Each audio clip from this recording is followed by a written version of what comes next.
तो दोस्तों आज तारीख हो गई है 28 दिसंबर 2023 की, साथ ही में दिन है गुरुवार का। तो आइए बिना देर किए फटाफट से जानते हैं आज की ताज़ा खबरें और मुख्य समाचार। तो देखिए आज के मुख्य समाचार की पहली बड़ी खबर, आने वाले दिनों में इसरो अब लॉन्च करेगा चंद्रयान 4 मिशन। इस मिशन के जरिए स्पेसक्राफ्ट चांद पे उतरेगा और वहाँ पे गड्ढा खोदकर वहाँ के मिट्टी के सैंपल धरती पे लेके आएगा। जी हाँ, चंद्रयान 4 मिशन को लुपेक्स के रूप में भी जाना जाता है। लुपेक्स यानी लूनर पोलर एक्सप्लोरेशन मिशन, जो एक अंतर्राष्ट्रीय मिशन है। इसे मुख्य रूप से इसरो और जापानी स्पेस एजेंसी जाक्सा मिलकर कर रहे हैं। चंद्रयान 4 मिशन में चांद से धरती पे सैंपल लाए जाएंगे, यानी कि चांद की जमीन खोदकर वहां से सैंपल लाए जाएंगे। इस मिशन में भारत जापान साथ में मिलकर काम कर रहे हैं। बताया गया इस मिशन का लैंडर भी चांद के उसी जगह पे उतरेगा जहां पे चंद्रयान 3 ने सफलतापूर्वक लैंडिंग की थी, जिसे नाम दिया गया था बाद में शिव शक्ति पॉइंट। तो अगर आने वाले दिनों में चंद्रयान 4 मिशन को लेकर सफलता मिलती है तो ये एक बहुत बड़ी खुशखबरी और पूरी दुनिया के लिए ये एक बहुत बड़ी कामयाबी होगी। बताया गया जापान और भारत दोनों देश मिलकर चंद्रमा की सतह पर 1.5 मीटर का गड्ढा खोदेंगे और वहां से मिट्टी के सैंपल लाएंगे, जिसके जरिए वैज्ञानिकों को ये समझने में आसानी होगी कि क्या वहां जीवन संभव है या नहीं, और क्या आने वाले दिनों में लोग वहां पे बच सकते हैं या नहीं। दोस्तों आने वाले दिनों में अपने देश भारत के नाम ये एक और बड़ा कारनामा हो सकता है। देखिए अगली खबर, हो जाए सावधान, कोरोना के नए आंकड़ों ने फिर डराया है। एक बार फिर से 700 से ज्यादा नए केस आए हैं कोरोना के। वहीं बीते 24 घंटों में कोरोना की वजह से 6 लोगों की जान चली गई है, जिसकी वजह से लोगों में दहशत कोरोना को लेकर एक बार फिर से बढ़ती जा रही है। जी हाँ, बढ़ते सर्दी के सितम के साथ ही भारत में कोरोना वायरस और विकराल होता जा रहा है। इसके आंकड़े दिन पर दिन बढ़ते जा रहे हैं। अभी हाल ही में बीते 24 घंटे में कोरोना वायरस के 702 नए मामले सामने आए हैं। इसकी वजह से पूरे देश में एक्टिव मामलों की संख्या 4097 हो गई है। यानी ये संख्या उन लोगों की है जो लोग अभी देश भर में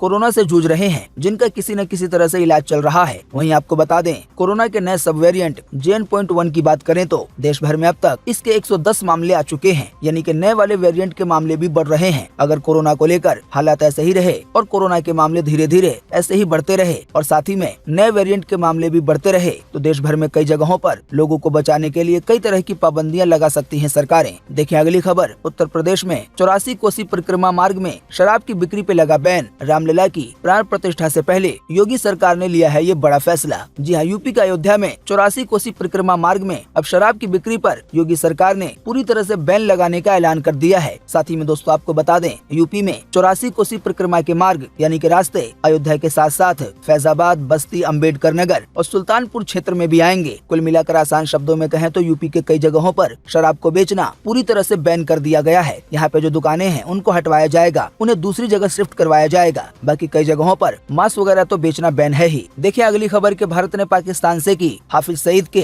प्रत्यर्पण की मांग। हाफिज सईद आतंकी मुंबई हमले का मास्टरमाइंड है। जी हाँ, भारत ने पाकिस्तान से लश्कर-ए-तैयबा के संस्थापक और खूंखार आतंकी हाफिज सईद को सौंपने की मांग की है। पाकिस्तान से कहा गया है कि इस आतंकी को इंडिया को सौंप दिया जाए। पाकिस्तान मीडिया के हवाले से ऐसी खबरें आई हैं। मीडिया रिपोर्ट्स के अनुसार भारत ने हाफिज सईद के प्रत्यर्पण के लिए यानी कि उसको सौंपने के लिए पाकिस्तानी विदेश मंत्रालय से औपचारिक मांग की है। दोस्तों आपको बता दें, हाफिज सईद मुंबई के अलावा पुलवामा हमले का भी मास्टरमाइंड समझा जाता है। हालांकि पाकिस्तानी विदेश मंत्रालय ने अभी तक भारत की मांग पर कोई भी एक्शन नहीं लिया है और शायद एक्शन की उम्मीद है भी नहीं, क्योंकि पाकिस्तानी सरकारें ऐसे लोगों को खुद ही पनाह देती हैं। देखिए अगली खबर के, दिल्ली NCR में कोहरे का रेड अलर्ट हुआ जारी। इसकी वजह से 134 फ्लाइट्स हुई लेट। वहीं मध्य प्रदेश के 6 शहरों में ओले गिरने की संभावना जताई गई है। इसकी वजह से ठंड भयंकर हो जाएगी। वहीं भयंकर ठंड की वजह से यूपी के कई जिलों में स्कूलों को बंद कर दिया गया है। जी हाँ, दिल्ली NCR में कोहरे को लेकर रेड अलर्ट जारी किया गया है। घनी धुंध के कारण रेलवे, सड़क और एयर रूट यानी कि हवाई जहाज के रास्ते भी प्रभावित हुए हैं। दिल्ली NCR के कई इलाकों में विजिबिलिटी 0 से 50 मीटर है, यानी कि कहीं कहीं पर 1 मीटर के आगे का भी दिखाई नहीं दे रहा है। दिल्ली NCR के कई जगहों पर या यूपी के कई जगहों पर या इसके आसपास के जो राज्य हैं उनके कई जगहों पर धुंध यानी कि कोहरा इतना ज्यादा हो जा रहा है, इसी वजह से रेड अलर्ट जारी किया गया है। जाहिर बात है ऐसे अलर्ट इसलिए जारी किए जाते हैं ताकि लोग सावधान हो जाएं। खास करके जो लोग रोड पे गाड़ी चलाते हैं, साइकिल चलाते हैं या जो भी चीजें चलाते हैं, तो धुंध के समय गाड़ी को बहुत धीरे चलाएं, क्योंकि स्पीड तेज रखने की वजह से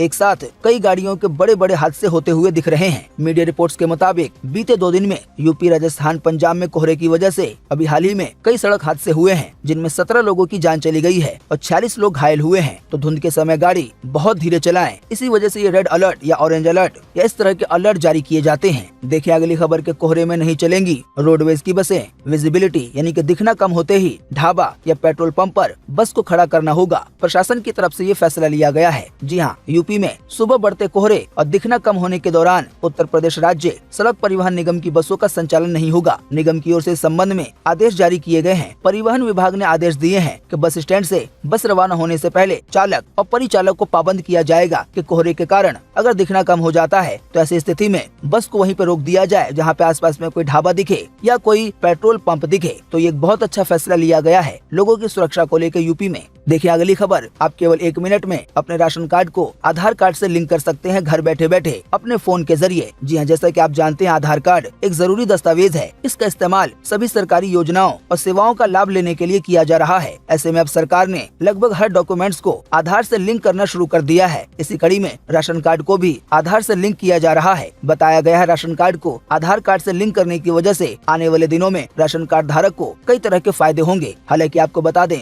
राशन कार्ड को आधार कार्ड से लिंक करने के लिए आपको किसी दफ्तर में जाने की जरूरत नहीं है, बल्कि आपको गूगल प्ले स्टोर से मेरा राशन नाम से एक ऐप डाउनलोड करना है, जो कि एक सरकारी ऐप है। इस ऐप में लॉगिन करने के बाद आपको वहाँ पे ऑप्शन मिल जाएगा कि आप अपने राशन कार्ड को आधार कार्ड से लिंक करना चाहते हैं तो कर लें, और जिन लोगों ने लिंक करने के लिए अप्लाई कर दिया है तो वो लोग चेक भी कर सकते हैं कि उनका राशन कार्ड आधार कार्ड से लिंक है या नहीं। देखिए अगली खबर, धीरू भाई और रतन टाटा का आज है जन्मदिन। जी हाँ, आज यानी 28 दिसंबर को भारत के 2 बड़े बिजनेसमैन का जन्मदिन है। रतन टाटा 86 साल के हो गए हैं, जबकि रिलायंस के फाउंडर धीरू भाई अंबानी का ये 51वां जन्मदिन है। धीरू भाई ने जहां कपड़े के कारोबार से एक ऐसी कंपनी खड़ी की जिसका कारोबार एनर्जी रिटेल से लेके मीडिया, एंटरटेनमेंट और डिजिटल सर्विस में फैल गया है। ये कंपनी सुबह के नाश्ते से रात के बिंज वॉच तक, यानी कि रिलायंस कंपनी की बात हो रही है, ये लोगों की जिंदगी का हिस्सा है। तो वहीं रतन टाटा ने उन्हें सौंपी गई विरासत को एक नए मुकाम पे पहुंचाया। उन्होंने एयर इंडिया को अपने एम्पायर में शामिल किया। विदेशी कंपनी फोर्ड के luxury car brand land rover और जैगुआर को भी अपने पोर्टफोलियो में जोड़ा। ये सभी टाटा के ही हैं। देखिए अगली खबर, नए साल में बढ़ सकता है पीपीएफ पर ब्याज। जी हाँ, पब्लिक प्रोविडेंट फंड यानी कि पीपीएफ पर ब्याज दरों में अप्रैल 2020 से कोई बदलाव नहीं हुआ है। इसकी सुई 7.1% पर अटकी हुई है। इस दौरान हालांकि बीते कुछ दिनों में senior citizen schemes, national saving scheme, इसके अलावा सुकन्या समृद्धि योजना जैसे कई बचत योजनाओं के ब्याज दर में बढ़ोतरी की गई है। इनकी ब्याज दरों में हर 3 महीने में बदलाव किया जाता है। ऐसे में अब एक सवाल है, क्या पीपीएफ की ब्याज दर में यानी कि जो पीएफ खाता है उसमें जो पैसे हैं, उस पैसे पे जो ब्याज मिलता है तो वो बढ़ेगा या नहीं? तो एक्सपर्ट्स बताते हैं कि आने वाले साल अप्रैल के महीने में लोकसभा के चुनाव भी होने वाले हैं। इसे देखते हुए सरकार पीएफ खातों में जो ब्याज मिलता है उसको बढ़ा सकती है और पीएफ खाता धारकों को सरप्राइज दे सकती है। देखिए अगली खबर, विदेश मंत्री जयशंकर रूस के राष्ट्रपति व्लादिमीर पुतिन से मिले। पुतिन ने पीएम मोदी को रूस आने का न्योता दिया। कहा उनसे यूक्रेन जंग के समाधान पे चर्चा करूंगा। जी हाँ, रूस के दौरे पे गए अपने देश के विदेश मंत्री एस जयशंकर ने बीते बुधवार को राष्ट्रपति व्लादिमीर पुतिन से मुलाकात की। इस दौरान दोनों नेताओं ने यूक्रेन जंग समेत कई अलग अलग मुद्दों पे चर्चा की। रूस के राष्ट्रपति व्लादिमीर पुतिन ने प्रधानमंत्री मोदी को अगले साल रूस आने का न्योता दिया है। देखिए अगली खबर के राम मंदिर के 14 दरवाजों पर सोने की परत चढ़ेगी। हैदराबाद के कारीगर करेंगे नक्काशी। वहीं अयोध्या में शुरू हो गया है महायज्ञ। ये रामलला की प्राण प्रतिष्ठा तक चलेगा, यानी कि जो महायज्ञ अभी शुरू हुआ है ये 22 जनवरी तक चलता रहेगा, जिस दिन रामलला अयोध्या के राम मंदिर में विराजेंगे। राम मंदिर को लेकर एक और खबर आ रही है कि बाबर ने जानबूझकर अयोध्या में मस्जिद बनवाई। राम मंदिर की पहली ईंट रखने वाले कामेश्वर चौपाल बोले माँ जानकी का भी भव्य मंदिर बनेगा। जी हाँ, अयोध्या के राम मंदिर के बाद ये बड़ी खबर आ रही है कि अयोध्या की ही तरह बिहार में सीता जी का भव्य मंदिर बनाया जाएगा। दोस्तों शायद आप जानते होंगे बिहार के सीतामढ़ी में सीता जी का जन्म स्थान है। देखिए अगली खबर, मध्य प्रदेश में बस में लगी आग, 13 लोग जिंदा जल गए। जी हाँ, बीते बुधवार को मध्य प्रदेश के गुना में एक बड़ा हादसा हुआ। डंपर से टक्कर के बाद यात्री बस में आग लग गई। हादसे में 13 लोग जिंदा जल गए। 11 लोगों के शव बरामद हुए हैं। देखिए अगली खबर, इजरायली सेना पे आरोप लगा कि उन्होंने फिलिस्तीनी बच्चों को नंगा करके हिरासत में लिया, हाथों को पीछे करवा के आंखों पे पट्टी बांधी, महिलाओं को भी पकड़ा है। जी हाँ, गाजा में इजरायली डिफेंस फोर्स यानी कि इजरायली सेना ने फिलिस्तीनी पुरुषों और 2 बच्चों को नंगा करके कस्टडी में लिया, हिरासत में लिया। अमेरिकी मीडिया CNN ने सोशल मीडिया पे वायरल हो रहे एक वीडियो के हवाले से ये जानकारी दी है। वीडियो में एक फुटबॉल स्टेडियम में कई फिलिस्तीनी लोग हाथ पीछे बांधे आधे कपड़ों में बैठे नजर आ रहे हैं। इनमें 2 बच्चे शामिल हैं। कुछ लोगों की आंखों पे पट्टी भी बंधी हुई है। देखिए अगली खबर, 64,000 के करीब पहुंचा सोना। चांदी के दाम में भी 736 रूपए की बढ़ोतरी हुई है। आइए बताएं ताजा भाव। जी हाँ, सोने के दाम में बीते बुधवार को 421 रूपए की बढ़ोतरी हुई। इसके बाद अब 10 ग्राम 24 कैरेट सोना 63,644 रूपए का हो गया है। अगर बात की जाए चांदी की तो चांदी के दामों में भी 736 रूपए की बढ़ोतरी हुई बीते बुधवार को। इसके बाद अब 1 किलो चांदी की कीमत 74,800 रूपए हो गई है। तो दोस्तों उम्मीद करते हैं कि आज की इस वीडियो से आपको काफी कुछ जानकारी मिली होगी। हम बस इसके बदले में आपसे इतना ही चाहते हैं कि आप इस वीडियो को लाइक कर दें और शेयर कर दें, क्योंकि आपका लाइक और शेयर करना ही होता है हमारी मेहनत का फल। वीडियो देखने के लिए आपका बहुत बहुत धन्यवाद। Thanks for watching.